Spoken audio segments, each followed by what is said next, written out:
जय हिंद दोस्तों। और आज अपना है सैटरडे, यानी सप्ताह को यानी आखिरी दिन माना था मोने। कल रहे अपने यानी अपना रेस्ट रहेगा। संडे है कल, तो यानी रनिंग का रेस्ट रहेगा, लेकिन पढ़ाई का रेस्ट नहीं। पढ़ाई में कोई संडे नहीं, कोई मंडे नहीं।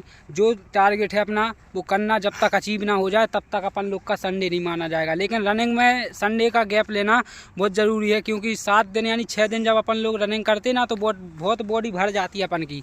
तो एक दिन रिलैक्स करना पड़ता है उसको, यानी सुटाई भी करनी पड़ती, तेल वगैरह से हाथ पाँव भी सूटने पड़ते ताकि ठीक हो जाए।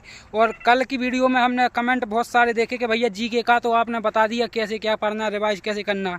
एक मैथ की जो स्ट्रेटजी है कि कैसे आउट ऑफ आउट करें, या फिर कैसे 34 या 33 नंबर करें आरपीएफ कांस्टेबल, और जीडी में कैसे 19 से 20 ही कर पाएँ। तो उसके लिए आज हम आपके लिए वीडियो बनाएंगे कि कैसे बढ़िया बराबर आउट ऑफ आउट नंबर रखें, और कैसे माइनर मिस्टेक है। कई बार ये होता कि आती तो पूरी है, लेकिन 1-2 माइनर मिस्टेक हो जाती जो कि अपन लोग पे गलती से लग जाती, तो वो भी कैसे एक्यूरेसी रखें। तो इसी पे आज अपनी वीडियो होगी। और मिल रहा है बाकी एक्सरसाइज करने के बाद। अभी हम लोग की रनिंग यानी 5 किलोमीटर हम लोग की आज लगा ली हम लोग ने। हमारी आई 19 मिनट। इन भाई साहब की 21 में आई सैलेंद अच्छा दौड़ता है, तो मैं लगता होगा कि इसका फैट है, लेकिन 8 या 9 महीने से लगातार दौड़ रहा है जीडी के लिए। और सब भाई कृपाराम भी अपने 22 में आ गए, यानी सब 23 मिनट के अंदर में सब आते एक पीछे। बस हम ही खून जो पकड़त नंजन अंतर हमें पकड़ लें तो 6-7 राउंड में बैठा लें हमने। तो यही कहा था मैंने, अपने अपने होते भी अपन हो वहाँ पे भी अपने ही अपने हिसाब से दौड़ना। तो हमें पता है कि हमारी रनिंग आ रही 22-23, तो सामने वाले को कोई पकड़ने से कोई फायदा नहीं, वहाँ पर गोल्ड मेडल नहीं मिल रहा आगे पीछे वाले को। अपन को क्या करना, केवल रनिंग क्वालिफाई। बाकी मिलते हैं मैथ की स्ट्रेटजी पे कि कैसे मैथ करें अपन लोग आउट ऑफ आउट। जय हिंद दोस्तों। और अभी हाल हमने रनिंग से पहले बोला, यानी रनिंग के बाद बोला था हमने कि अपन लोग को यानी कैसे यानी मैथ की स्ट्रेटजी क्या रखनी और कैसे क्वेश्चन पूछे जाएंगे आरपीएफ कांस्टेबल में। अब कई लोग को ये डाउट चल रहा कि एसआई में इतनी कैलकुलेटिव आ गई, तो आरपीएफ कांस्टेबल में क्या इतनी कैलकुलेशन आ सकती है क्या। तो एक बात बताए ना भाई, आपको जो एसआई लेवल है वो कांस्टेबल लेवल है। उसमें भाई एसआई लेवल में भी आप देखना 25 सवाल, यानी इतने इजी सवाल डले हैं कि अब कोई भी कर देगा, यानी नई तैयारी वाला कोई भी कर देगा। और जो भाई बोल रहा है कि मेरे 20 या 22 ही क्वेश्चन हो पा रहे हैं 35 में से, या फिर जीडी एसएससी जीडी में हमारे तो 12-13 हो पा रहे हैं 20 में से, कैसे नंबर बढ़ाएं। क्योंकि स्कोरिंग सब्जेक्ट मैथ ही रीजनिंग है भाई, जीके का किसी के भरोसा नहीं। आज हमारी बन गई, कल ना बने, परसों हो सकता बन जाए। यानी तो जीके को रखो अपना एवरेज के, जितनी सबकी एवरेज बन रही उतनी ही अपनी बन जाए। लेकिन मैथ रीजनिंग का क्या करना, देखो अब तुम्हें पहले हम सिलेबस का बताएं कि एडवांस मैथ बिल्कुल भी नहीं है। एडवांस मैथ माने ज्योमेट्री और अपनी जो त्रिकोणमिति है ना, और क्या नाम से जो घातांकरणी का एक आध सवाल आपको मिल सकता है, यानी घात का, और यानी एलजेब्रा वगैरह ये सब चीज़ें बिल्कुल नहीं है आपके सिलेबस में। ना तो एसआई में था, और ना ही इसमें है कांस्टेबल में, और ना जो सिलेबस हमने बोला है आपसे कि एसएससी जीडी का जो सिलेबस था वही सिलेबस आरपीएफ कांस्टेबल और एसआई। बस एसआई और कांस्टेबल में अंतर कितना है, आपको रीजनिंग आप लगाना बिल्कुल इजी है। आप ये बता रहे भाई कि 20 से 25 मिनट में आप 35 ही सवाल यानी क्वेश्चन कर सकते, बस आप शांत मूड से करो उसे। और मैथ का है ना, जो मैथ आई है कैलकुलेशन हम मान रहे हैं, लेकिन 2-4 सवाल जो आए हैं ना यानी उसके आए थे एसआई के कैलकुलेटिव, तो वो सवाल अपन को स्किप करना पड़ता है। यानी अपन को जैसे पता चल गया, अब हम तुम्हें सिखाएं जैसे सवाल के कैसे आए थे। जैसे ऐसे सवाल आए कि जैसे एक शंकु से एक उनने बेलन बनाया, क्या बनाया, शंकु से बेलन। तो अपन को शंकु का भी आयतन, क्योंकि आयतन तो दोनों का बराबर होगा, बराबर रखना पड़ेगा। तो शंकु का आयतन बराबर बेलन का आयतन, वहाँ से पता चलता है। क्योंकि यानी एक चीज़ से दूसरी चीज़ बनाई तो थोड़ा बहुत कैलकुलेटिव होता है, लेकिन जब अपन लोग प्रैक्टिस करते हैं ना बार बार, तो अपनी यानी आ जाता समझ में कि जे पाई से पाई कट जाएगा, इसकी जे वैल्यू कट जाएगी। ऐसे ही अपन का जैसे एवरेज का आया, तो क्वेश्चन इतने ईजी है आए कि 3 संख्याओं का एवरेज ये है, यानी औसत तीनों संख्याओं का औसत ये है, तो बताओ सबसे बड़ी संख्या क्या है। इजी से इजी है भाई, एक ही चीज़ है। और आपको लगता है कि मैथ क्या करें, मैथ में भाई आप जिस भी टीचर से पढ़ रहे हो, जिस चाय से, आप पहले सिलेबस कंप्लीट करो। मेन बात, आप सिलेबस कंप्लीट करो, ये ना देखो कि हमें क्या हो रहा, पहले सिलेबस कंप्लीट करो मेन बात, उसके बाद प्रैक्टिस सेट लगाओ। और भाई हम आशा करते हैं आप लोग के जिनका सिलेबस कंप्लीट हो गया है उनसे हम कहते हैं आपको मैथ की बुक छीनी तक नहीं, हम आपसे ये कहते हैं कि दिन में 2 या 3 से प्रैक्टिस सेट लगाओ। क्योंकि प्रैक्टिस सेट आपको एक तो एग्जाम का प्रेशर कम करवा देता है। वहाँ पर जाओ ना, जब अपन लोग प्रैक्टिस सेट लगाते रोज़ रोज़ घर पर, तो हमें भाई फील नहीं होता, बस शुरुआत के 1-2 क्वेश्चन में लगता कि हम एग्जाम में बैठे, बाकी उसके बाद फील तक नहीं होता हमें कि एग्जाम में बैठे कैसे। बिल्कुल मूड शांत सब कुछ। तो बार बार प्रैक्टिस सेट लगाने का यही होता है कि बार बार प्रैक्टिस सेट लगाओगे ना तुम, तो तुम पे अभी तो तुम सीख रहे मान के चलो, तुम वो सोच रहे हो कि हम बुक से पढ़ के आराम से और हम कर लें, तो बिना प्रैक्टिस सेट के आज के ज़माने में भाई हमें ये है पता, कई लोग ऐसे हैं RPF SI की कि उन्हें पूरा पेपर आ रहा भाई, कि अगर उन्हें थोड़े 10-15 मिनट और मिल जाते तो वे 110 नंबर कर जाते। जी के भाई साहब कई लोगों की इतनी है कि 45 तक की, यानी 40 तक की GK कराए, बस वे माथ खा गए, पता चला GK में तो कर गए लेकिन मैथ रीजनिंग में माथ खा गए।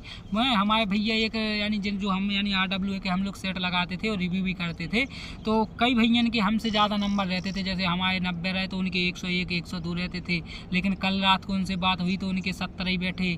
तो भाई वो बोल रहे सीधी बात बोल रहे कि मैथ कैलकुलेटिव डल गई थी, और पूरे मैथ के अगर आप लोग देखना आंसर की में तो एक भाई साहब हम बता रहे 10 सवाल को छोड़ के बिल्कुल नहीं थे कैलकुलेटिव। तो आपसे केवल एक ही चीज़ कह के एडवांस मैथ है नहीं कॉन्स्टेबल ना कौन GD के लिए, और जितना आप पढ़ते हो भाई साहब साधारण ब्याज का सीधा सवाल आएगा, चक्रवृद्धि ब्याज का आपको देखना है कि सीधा निकल रहा हो तो ठीक है, नहीं निकल रहा हो तो स्किप करके बाद में देखना अगर टाइम बचता है, ऐसा नहीं कि तुम्हें करके तभी नेक्स्ट पे जाना, स्किप करना सीखो। अगर आप स्किप करना सीख गए, टेक्निक आ गई तो आप में बहुत कुछ हो जाएगा भाई आपको, यानी मेन बात है। और आप जिस भी टीचर से पढ़ रहे उसी से पूरा पढ़ो, उसी के तरीके आजमाओ आप पूरा, बस मेन बात। जैसे ये हैं तो अगर ये ऑनलाइन सेट देखते ना तो ये कहते भाई साहब आपका थोड़ा सॉल्यूशन थोड़ा हल्का रहता है, उनका थोड़ा ज़्यादा रहता, तो हम कहते कि उन्हें समझाना पड़ता हो, तुम हमसे पढ़े हो तो हम कुछ चीज़ें स्किप करके सीधे समझा देते। तो भाई का आज भी स्कोर रहता, यानी SSC GD में 18-19 करके आए थे, कितने थे अपने 18 थे इनके हैं, और अभी जो UP पुलिस में आउट ऑफ आउट नंबर हैं। और ये अपने यानी दोस्त ही यानी पढ़ा तो नहीं है, लेकिन हाँ दिशा निर्देश हमारा की एक से यानी समझ रहे एक बराबरी को लेवल है, इतना कि स्टूडेंट और टीचर जैसा है, लेकिन हाँ हैं दोस्त ही सब लोग। उसके बाद यही है कि जितने भी फार्मूला हो एडवांस के फार्मूला याद रखो, एक आयतन से दूसरा आयतन बनाना सीखो, जैसे कि गोला से शंकु बनाना सीखो, आयत से वृत्त बनाना सीखो, यही सब आता है उसमें।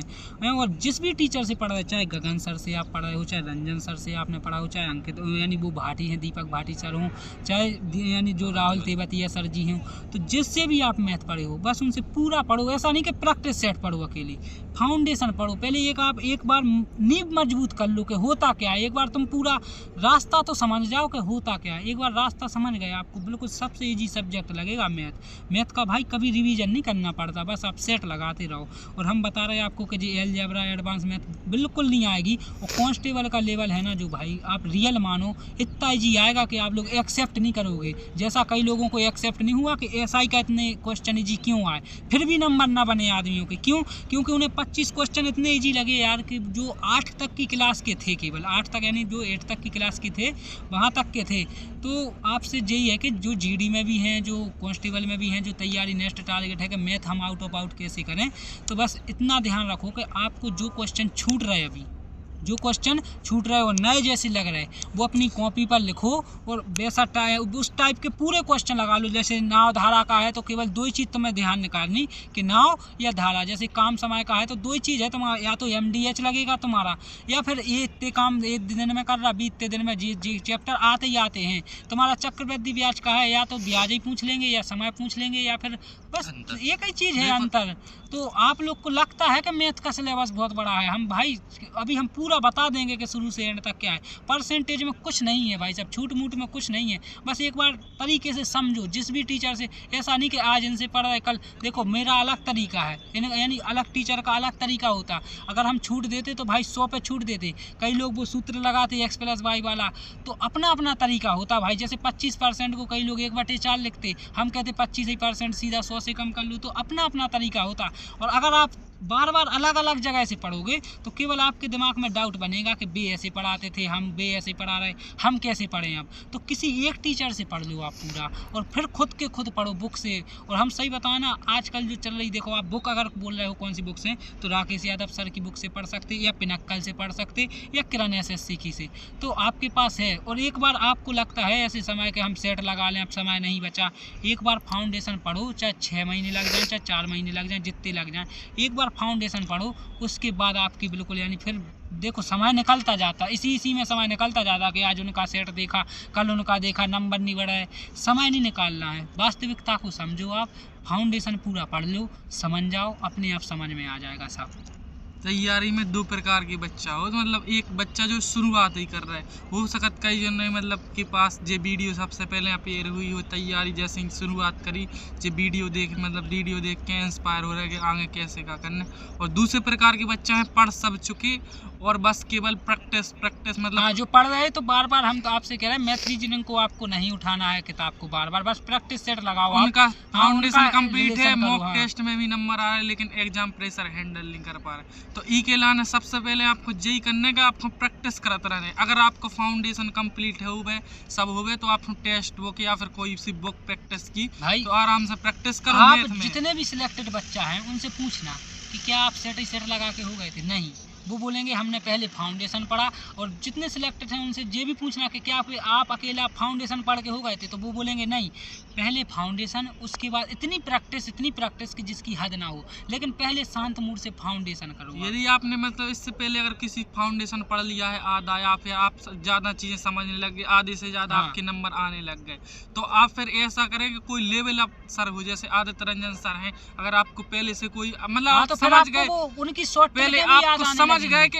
इसका मतलब फाउंडेशन क्या है, इसका मतलब सवाल होता क्या है, किस टाइप का है, फिर आपको सवाल अगर पलटे, अगर उसका टाइप भी चेंज हो तो आप समझ जाए कि चीज़ क्या है, उससे फिर प्रैक्टिस होती, फिर उसके बाद आप प्रैक्टिस। और भाई लोग बोल रहे हैं कि हमें पूरा तो आ रहा है लेकिन वहाँ पे टाइम मैनेज नहीं हो रहा, तो टाइम मैनेज का केवल एक ही ऑप्शन है भाई, ओनली वन प्रैक्टिस। दिन में 2 या 3 अगर आपको सोच लिया है आपने कि हमें आरपीएफ कांस्टेबल या एसएससी जीडी में हमें लेना ही लेना है नौकरी, वो मैथ और रीजनिंग के बलबूते लेना है, तो भाई साहब एक दिन का कम से मिनिमम टेस्ट 2 रखो, मैक्सिमम तो हम बोलते 3 या 4 लगा लो तो कुछ भी नहीं, और वो भी फुल टेस्ट, ऐसा नहीं section wise, full test. GK भी भाई साहब कल भाई संडे के है, सवाल है, और कल संडे है। देखो संडे टू संडे जो चाहे स्टार्ट कर रहे हो तैयारी, या फिर जो मतलब जो तैयारी कर चुके हो प्रैक्टिस कर रहे हो, बेबी प्रैक्टिस में संडे को मॉक जरूर लगाओ, RWA से लगाओ। कल आप एग्जाम्पल लगाओ या RWA लगाओ या TWA लगाओ। कल हमारा कोई नंबर है, नंबर बोल रहे 9519 300 603 ई पे अपने प्रैक्टिस सेट 10-11 बजे से पहले अपने नंबर लगा के एनालिसिस कर के लाने भेज दो, हम उन्होंने भी करवा के कल आपके लाने एग्जाम को एनालाइज को हम उन्होंने करवाए। कौन कौन से एग्जाम करवाए हम उन्होंने करवाए, सबसे पहले RPF कांस्टेबल, SSC GD और BSF SCM 3 एग्जाम की रिव्यू आई चैनल पर। संडे टू संडे अब स्टार्ट हो जाएगा, तो हर संडे से आपके पास एक मौका जरूर। अगर आप तैयारी हो भी चुकी तो संडे से आपको पता चल जाता कि हम कहाँ पे रैंक कर रहे हैं, हमारी परसेंटाइल का है, हम कितना अच्छा स्कोर कर रहे हैं, कौन से टॉपिक पे हमें फोकस करना है, इससे सब आपको खिलाने आसानी हो जाए। अगर आप शुरू भी कर रहे हैं तैयारी तो भी आपको जो पता चल जाए कि हमें कौन से टॉपिक पे वर्क करने ज़्यादा। अगर आपकी तैयारी हो भी गई तो भी आपको पता चल जाएगा कौन से टॉपिक पे हमें ज़्यादा फोकस करना है।